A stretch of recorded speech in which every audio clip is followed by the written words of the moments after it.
Hello and welcome to another video tutorial. My name is Claudio and today we cover pronunciation and spelling. Now this is going to be one of the most important videos in the whole entire course, and the reason for this is that I will basically tell you the reason why Italian is so easy to read and easy to speak. Basically, when it comes to pronunciation and pronouncing words, Italian is one of the easiest languages on earth. Anyway, so let's get started. As you can see, we have a list. We have, there's a little list I compiled. EN stands for English and ITA stands for Italian, surprisingly enough. And so in this first scenario on the top, we have the letter A, so we take into consideration the letter A in both languages. So in English, with the letter A, you can generate and make different sounds. You can have different sounds. For instance, the word cat. Here the letter A reads A, but in the word court, here the letter A together with the letter U reads O, and here because of the R that comes after, it reads R instead of A.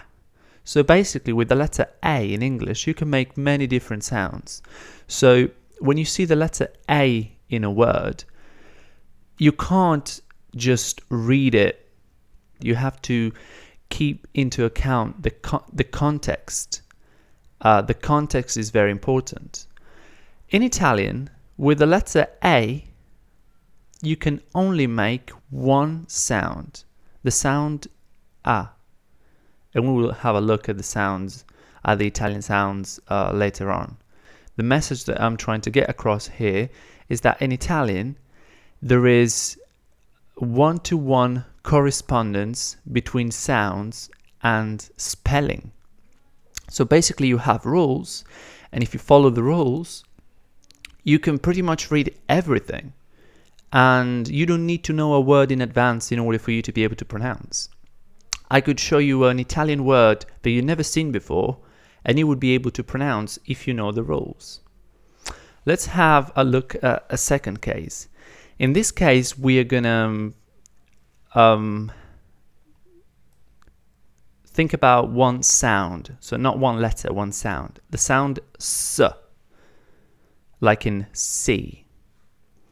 And we can see that in English, you can write it in different ways. So the letter S, like in silver, the letter P and the letter S, like in psycho, and the double S, like in associate. So we have, oh, and the letter C as well, associate. So we have many different ways of making the same sound. In Italian, if you're given a sound, then there's only one way to write it, and that way is with the letter S, like in the word spaghetti. So I know that this can strike as weird, but yes, it's true. It's very different. The Italian language is very different from English in many different ways. And of course, one of the ways is that you have rules for pronouncing words. So it's going to be a lot easier for you to learn how to speak and write proper Italian and read proper Italian. And I'm just going to teach you how in the next few videos. I hope you have found this video helpful. I'm really looking forward to seeing you guys in the next one. And until then, take care.